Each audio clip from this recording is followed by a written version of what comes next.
Itariki ya mbere mu kwezi kwa Mukakaro niho Uburundi bwatigwa burashikirizwa intahe yabwo yuko bwikukiye koma amashi bantu bo mu gihugu cose kuri uyu musi w'agahimbare. Uburundi aho bwibarutse imfura imwe y'umuhungu, iyo mfura yitwa Burikukiye. Uburundi bwacu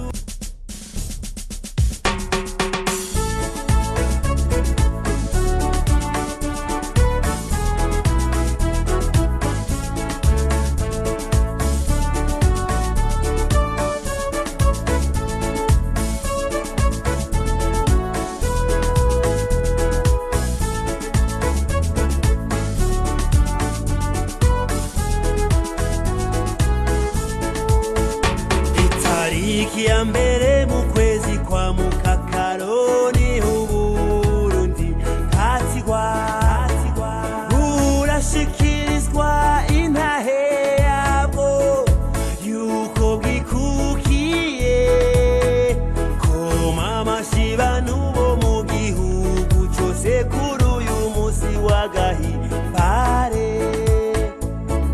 Uburundi aho bwibarutse imfura imwe y'umuhungu, iyo mfura yitwa Burikukiye. Uburundi bwacu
Excellences, Monseigneur représentant de notre apostolique du Saint-Siège et doit des ambassadeurs, Excellences, Messieurs le représentant du ministère des Affaires étrangères du Royaume de Belgique, ici présent, Excellences, Monsieur l'ambassadeur représentant l'Union européenne dans ces cérémonies, Excellences, Mesdames et Messieurs les membres du Conseil diplomatique et chers ambassadeurs et chers collègues, Excellences, nouvel ambassadeur du Royaume de Belgique au Burundi, depuis bien sûr la deuxième moitié du mois d'août 2023, ici présent avec votre épouse, bien entendu.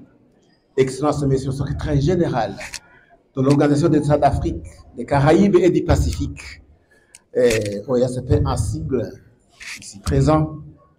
Chers officiers attachés militaires de différentes représentations diplomatiques, en vos grades et qualités, chers prêtres et pasteurs burundais ici présents, mesdames, messieurs les représentants de la diaspora burundaise, en vos titres et qualités, mesdames et messieurs les amis du Burundi, mesdames et messieurs les membres de la diaspora burundaise, distingués invités, mesdames, messieurs, bon après-midi. J'ai l'honneur et mes choix aujourd'hui, au nom du gouvernement burundais et de moi-même, de vous présenter mes sincères remerciements pour avoir répondu au présent rendez-vous qui m'offre une occasion spéciale de vous passer en revue le message relatif à la commémoration du 61e anniversaire de l'indépendance du Burundi. En effet, chers invités, en vos titres et qualités respectifs, pour ceux qui ne connaissaient pas le Burundi est un pays de l'Afrique de l'Est, situé dans la région des Grands Lacs et entouré aujourd'hui par la République démocratique du Congo à l'ouest, le Rwanda au nord et la République unie de Tanzanie à l'est et au sud. Sa capitale politique est Gitega et sa capitale économique est Bujumbura. Le Burundi n'a pas toujours été une république, mais plutôt un royaume. En effet, le royaume du Burundi, fondé probablement au XVIIe siècle, est devenu nominalement une composante de l'Afrique orientale et allemande en 1890.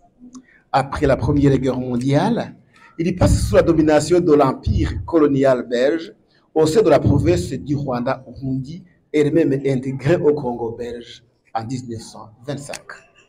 Finalement, après une longue lutte des patriotes burundais conduite par son Altesse royale, le prince Louis Rwagasore, héros de l'indépendance du Burundi, le Burundi devient indépendant le 1er juillet 1962 sous le régime de la monarchie constitutionnelle. Cependant, le pays connut ensuite une instabilité politique durable, marquée par des coups d'État militaires, dont le premier a aboli la monarchie en 1969 pour instaurer la Première République, des massacres intercommunautaires, des crimes contre l'humanité et des guerres civiles qui ont abouti à l'assassinat du président Melchior Ndadaye, président qui avait été élu démocratiquement pour la première fois. C'est pourquoi il est le héros de la démocratie au Burundi. Tous ces conflits se sont conclus en 2000 par les accords d'Arusha pour la paix et la réconciliation au Burundi, dont l'essentiel a été intégré dans l'actuelle constitution de la République du Burundi. Quoi qu'il soit un pays post-conflit, dont le processus de réconciliation est en cours, et grâce aux mécanismes, bien sûr, traditionnels mis en place, et dont la plupart avaient été prévus par l'accord d'Arusha, notamment la CVL par exemple, le Burundi est un pays indépendant, souverain, de paix et de sécurité. En témoignent les excellents ambassadeurs ici qui ont passé au Burundi, qui ont représenté le royaume de Belgique. Le Burundi contribue énormément à la recherche et à la consolidation de la paix, non seulement dans la sous-région, mais aussi dans le monde entier.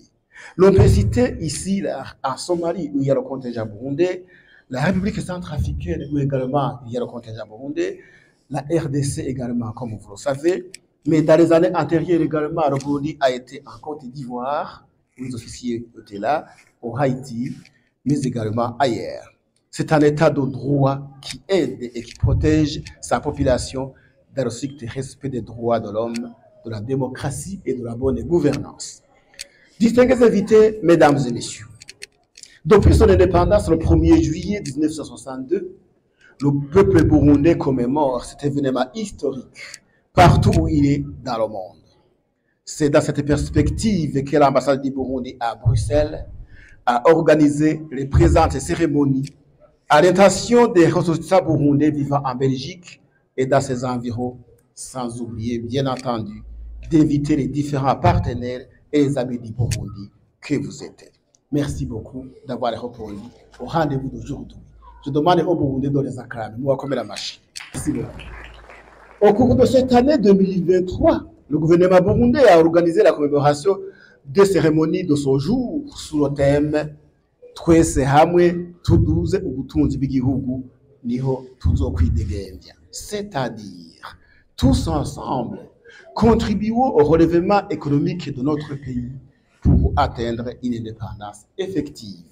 Par ailleurs, l'union fait la force. C'est ainsi que tous les Burundais sont invités à conjuguer leurs efforts pour accélérer le développement de notre beau pays, le Burundi, au lieu de toujours tendre la main aux autres. Chers Burundais ici présents, comme vous l'avez suivi dans le message à la nation de son Excellence, le général-major Évariste Ndayishimiye, qu'il a adressé au peuple burundais à la veille de la commémoration du 70e anniversaire de l'indépendance du Burundi, il a insisté sur l'autosuffisance nationale, sinon la fête d'aujourd'hui n'aurait pas de sens. Quant à ce qui concerne l'intégralité de son message et d'autres informations pertinentes sur le Burundi, vous pouvez consulter le site de l'ambassade du Burundi à Bruxelles qui est www.ambaburundi.be.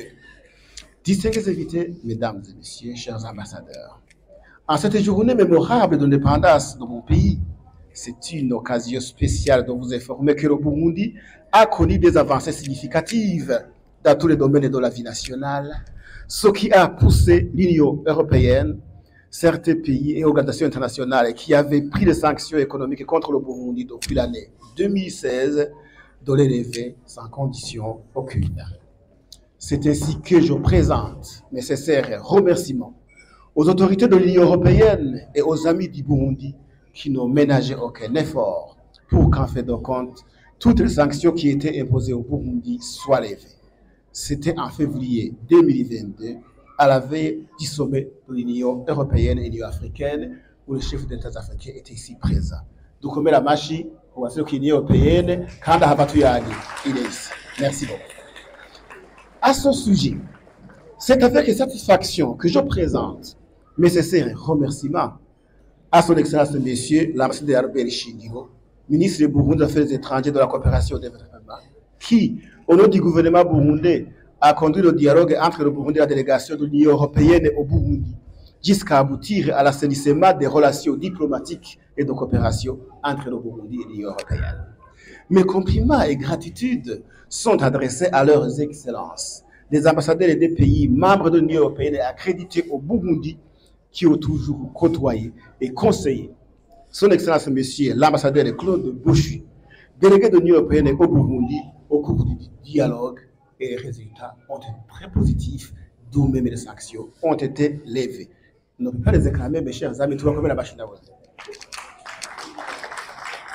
Ce n'est pas tout pour les remerciements. Quant au Royaume de Belgique, je dis grand merci pour avoir pris le devant parmi les 27 pays de l'Union européenne lors de la recherche d'un consensus en vue de lever les sanctions économiques qui étaient infligées au Burundi. Vive la coopération belgo-burundaise. Tu vas comme la machine, merci beaucoup.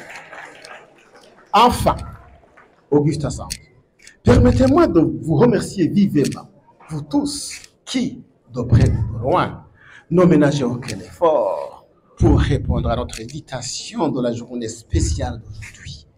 Que le Dieu Tout-Puissant vous bénisse et vous protège en tout et partout. Je vous remercie.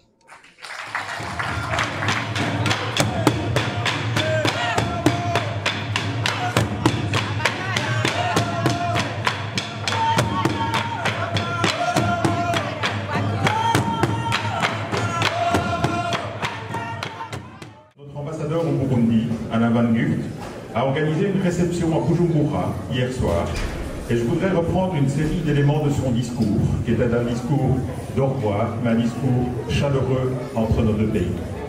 Et monsieur l'ambassadeur, vous l'avez fait longuement, il importe de rappeler les liens historiques, mais également interpersonnels qui unissent nos deux pays et qui fondent une attention réciproque qui ne s'est jamais démentie. Et nous nous réjouissons au ministère des Affaires étrangères des excellentes relations que nous entretenons avec l'ambassade du Burundi en Belgique. Ensuite, dans une logique de continuité de valorisation de la coopération déjà existante entre nos deux pays et qui n'a jamais été interrompue, nous avons récemment confirmé la poursuite de notre engagement de coopération gouvernementale bilatérale qui vient s'ajouter à la coopération mise en œuvre par les très nombreuses ONG belges présentes au Burundi et à d'autres interventions canalisées par nos partenaires multilatéraux, dont bien évidemment l'Union européenne que je salue également. Nous élaborons actuellement un programme de coopération gouvernementale qui va couvrir les 5 prochaines années de 2024 à 2028. Nous nous réjouissons de la manière dont ce programme s'élabore actuellement, en grande transparence avec les autorités burundaises et qui s'appuie sur un ensemble de principes, à savoir l'efficacité, la durabilité, la protection effective des droits humains et la bonne gouvernance. Comme vous l'avez indiqué, monsieur l'ambassadeur, nous avons effectivement des relations bilatérales qui se sont fortement réchauffées au cours des derniers mois et nous nous en réjouissons. Et ici, je voudrais me placer sur un plan beaucoup plus local pour vous dire aussi que si nous avons effectivement une amélioration de nos relations au Burundi, nous nous réjouissons aussi de la diaspora burundaise qui se trouve en Belgique. Je vous remercie et je vous souhaite une excellente soirée.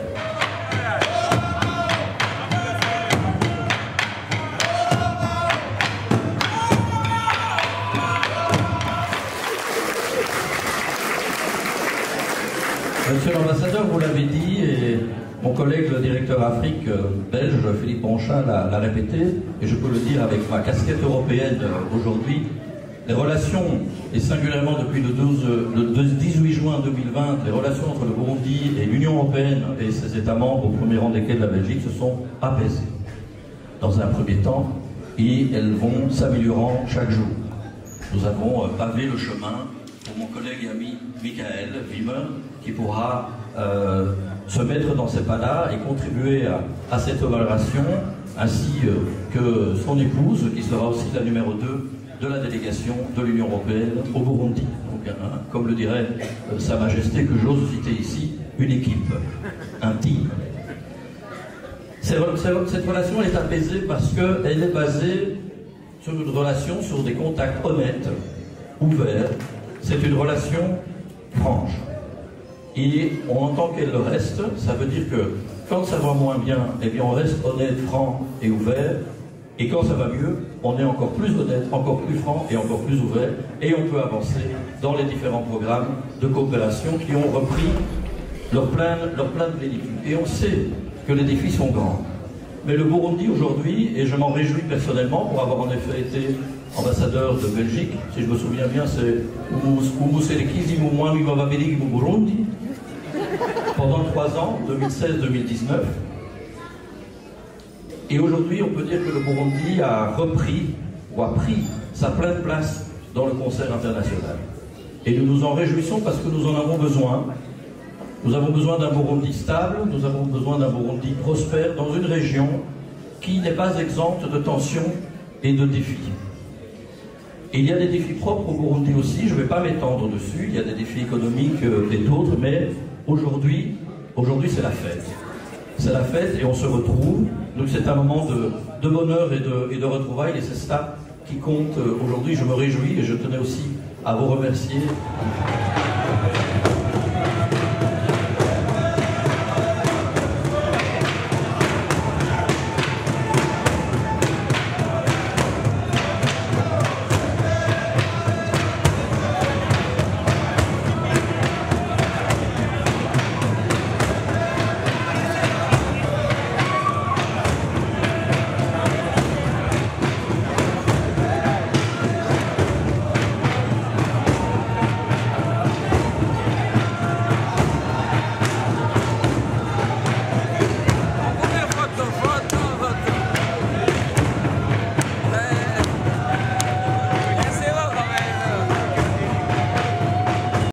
Oui, mais je suis le secrétaire général de l'OIACP et je suis là parce que le Burundi est un membre de l'OIACP et donc en tant que secrétaire général, j'ai été invité pour être présent à cet événement important de la célébration du 61e anniversaire du Burundi.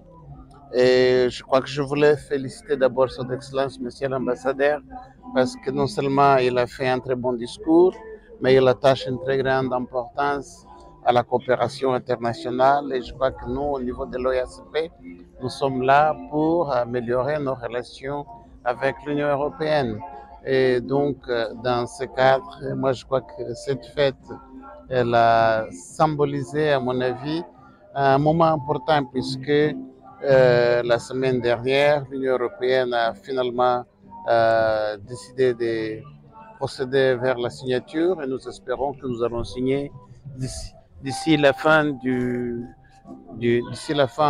octobre, peut-être début novembre. Et donc, nous irons à Samoa. Ceci donc améliore et renforce les relations que nos pays ont avec l'Union européenne. Donc, nous allons travailler pour cette fin et je crois que cette fête tombe à un bon moment de cet événement. Voilà pourquoi je suis venu pour représenter l'OIACP et féliciter le Burundi pour l'occasion.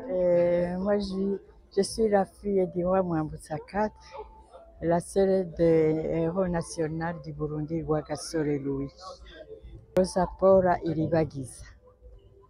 Ah oui, moi, je suis toujours fière de mon frère quand on fait la fête d'indépendance. Il a montré lui-même.